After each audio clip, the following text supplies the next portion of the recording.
Assalamualaikum warahmatullahi wabarakatuh. Halo, perkenalkan nama saya Muhammad Iksan. Saya dari Universitas Muhammadiyah Surabaya, Fakultas Hukum semester 3. Di sini saya akan memaparkan paper saya, yaitu dengan tradisi perceraian suku Osing dalam pandangan masyarakat adat. Pertama, kita akan membahas tentang konflik. Apa sih itu konflik? Konflik itu merupakan fenomena yang tidak dapat dihindari dalam kehidupan manusia, karena konflik merupakan bagian yang berdasar atau yang mendasar dari eksistensi manusia itu sendiri. Namun, dengan adanya konflik tersebut, bukan berarti kita untuk menghindarinya, tetapi kita harus menghadapi dan menanganinya serta diselesaikan oleh kita sendiri. Baik posisinya sebagai para pihak yang terkonflik, maupun sebagai pihak ketiga yang terlibat dalam konflik, tetapi mereka berusaha membantu pihak yang terlibat supaya pihak yang berkonflik damai dan rukun kembali. Untuk selanjutnya, kita akan membahas tentang hukum adat. Nah, di hukum adat ini, hukum yang adat itu sebagai sebuah sistem hukum yang memiliki pola tersendiri dalam menyelesaikan sengketanya. Dalam hukum adat memiliki karakter yang khas dan unik jika dibandingkan dengan sistem hukum lainnya.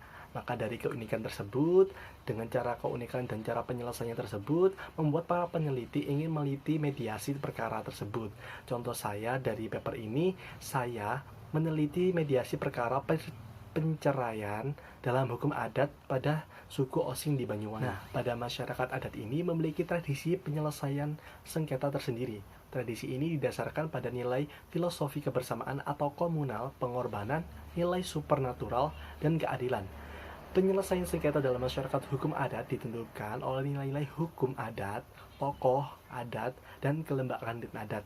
Esensi penyelesaian sengketa dalam hukum adat adalah mewujudkan damai dalam arti yang komprehensif.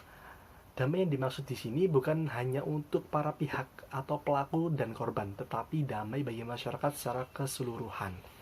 Nah, tradisi itulah peneliti tertarik untuk meneliti tentang mediasi perkara perceraian dalam adat atau studi kasus suku Osing di desa Kemiren, Kecamatan Glegak, Kabupaten Banyuwangi. Oke, dari data penelitian ini terdiri dari temuan hasil wawancara dengan informan secara langsung yang bersangkutan. Di antaranya ada ketua adat, sesepuh sebagai mediator adatnya, dan orang yang sudah pernah bercerai. Adapun perceraian menurut suku Osing di desa Kemiren adalah suatu hal tabu, sehingga di sana jarang sekali terjadi perceraian. Jika memang mengharuskan bercerai, maka masyarakat adat menjadi pihak yang dimana mereka akan mengutamakan jalan perdamaian terlebih dahulu. Karena jika terjadi perceraian dalam masyarakat adat, maka hal tersebut dapat mempengaruhi status sosial di mata masyarakat. Selain status sosial, mereka juga dinilai jelek oleh masyarakat, mereka juga akan merasa asing di desa tersebut. Karena mereka merasa hidup dalam suatu perkumpulan yang mana perkumpulan itu memiliki hubungan perkawinan yang utuh, tidak pernah bercerai. Dia yang bercerai adalah seseorang yang telah gagal merajut rumah tangganya, sehingga mereka yang bercerai akan merasa aneh dan asing ketika berada di sekitar masyarakat yang memiliki kehidupan yang begitu harmonis dalam sebuah hubungan atau ikatan perkawinan. Apabila memang menurut keadaan serta kenyataan yang dimana perceraian terjadi itu demi kepentingan, bukan untuk suami atau istri saja, melainkan juga kepentingan keluarga kedua belah pihak, bahkan juga demi kepentingan seluruh masyarakat, maka perbuatan itu dapat dilaksanakan. Perceraian dapat dibenarkan dalam masyarakat adat Osing, yaitu perceraian yang diakibatkan karena istri tidak dapat memberikan keturunan, dan ada juga karena suami yang pergi dan tidak pernah kembali lagi, dan juga tidak memberikan kabar sama sekali, karena banyak suami yang bekerja di Bali, dan biasanya kalau suami sudah lama tidak pulang dan tidak memberikan kabar sama sekali, maka masyarakat di sana beranggapan bahwa suami tersebut sudah memiliki wanita lain di sana. Nah, dalam masyarakat adat suku Osing, ketika terjadi perceraian, maka itu mereka menyelesaikannya secara hukum adat. Karena dalam setiap hukum adat memiliki pola penyelesaiannya tersendiri ketika terjadi permasalahan dalam masyarakat adat tersebut.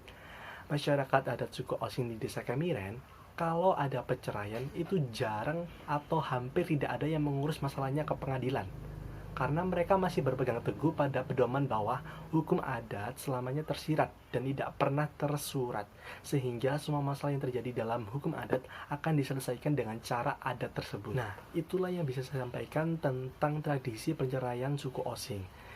Berdasarkan hasil analisa data, terdapat ada dua kesimpulan, yaitu yang pertama, model mediasi dalam penyelesaian perkara perceraian pada suku Osing. Yang pertama, pihak yang menginginkan perceraian maka mendatangkan keluarga masing-masing, baik suami dan istri, dan meminta bantuan kepada sesepuh adat. Dan yang kedua, pihak yang menginginkan cerai harus mengutarakan tujuan dan alasannya untuk bercerai. Terus yang ketiga, ketua adat memberikan nasihat dan mencarikan solusi yang terbaik. Yang kedua, adapun tokoh adat Osing yang berperan sebagai mediator dalam penyelesaian perkara perceraian adalah sesepuh adatnya, bukan dari ketua adat. Sesepuh adat memiliki peran yang sangat penting selama proses mediasi berlangsung dan memberikan nasihat-nasihat dan mencarikan solusi. Dan sesepuh adat juga berperan untuk mengumumkan hasil mediasi kepada masyarakat bahwa keluarga tersebut sudah bercerai. Jadi untuk sarannya, dari saya, kebanyakan masyarakat modern menganggap bahwa faktor penceraian adalah masalah rendah pendidikan dan juga faktor ekonomi. Jadi marilah kita melihat ke belakang pada masyarakat adat yang jarang sekali terjadi penceraian. Padahal mereka juga jarang sekali yang berpendidikan, bahkan ekonomi yang pas-pasan. Jadi kita sebagai masyarakat modern harus memiliki pegangan yang kuat agar dapat menyelesaikan konflik dengan baik dan tidak sampai berakibat keikatan keluarga. Jadi itulah paper saya tentang tradisi perceraian di suku Osing. Terima kasih sudah menonton. Wassalamualaikum warahmatullahi wabarakatuh.